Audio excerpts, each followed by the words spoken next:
សណ្ដានប្រក្បត់ថ្ងៃដែលបងស្បត់ថាស្រឡាញ់អូនពីផ្អែមល្ហែមដូចភ្លៀងធ្លាក់លើដួងចិត្តអូនជឿបងអងពីបេះដូងជីវិតតែចុងក្រោយបងបែរជាក្បត់ចិត្តអូនលួចមានអ្នកថ្មីដោយមិនខ្វល់អ្វីទុកឲ្យអូនយំឯកោរាល់រាត្រី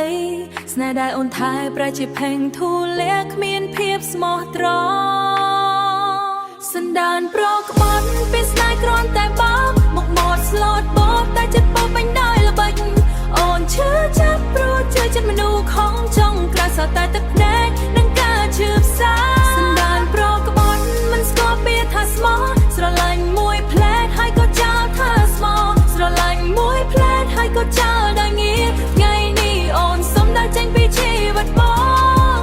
ទុកឲ្យបងរស់ជាមួយអំពើក្បត់ខ្លួនឯ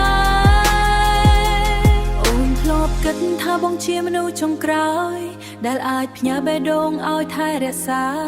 តែបងបំផ្លាញក្តីស្រមៃគ្រប់យ៉ាងបន្សល់ទុកតែស្នាមឈឺក្នុងបេះដូង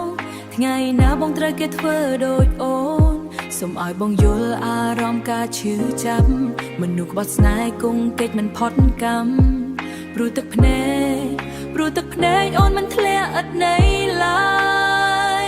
សណ្ដានប្រក្បត់ពេលស្នេហ៍គ្រាន់តែបោកមកម៉ត់ស្លូតបោកតែចិត្តពោពេញដោយល្បិច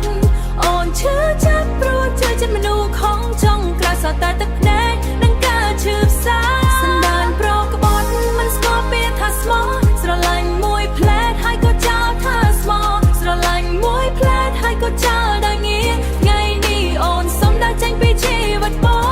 ងទុកឲ្យបងរស់ជាមួយអំពើក្បត់ខ្លួនឯងឈប់ហើយការស្រឡាញ់មនុស្សគ្មានចិត្ត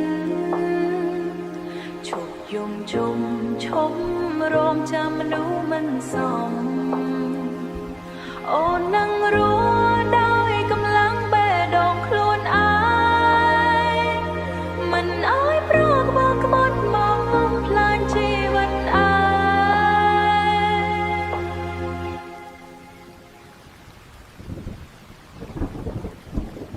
ងសណ្ដានប្រក្បត់ចុងក្រោយគង់នៅម្នាក់ឯងព្រោះមនុស្សដែលលេងស្នេហ៍អ្នកដទៃមិនអាចរកស្នេហ៍ពិតបានឡើយ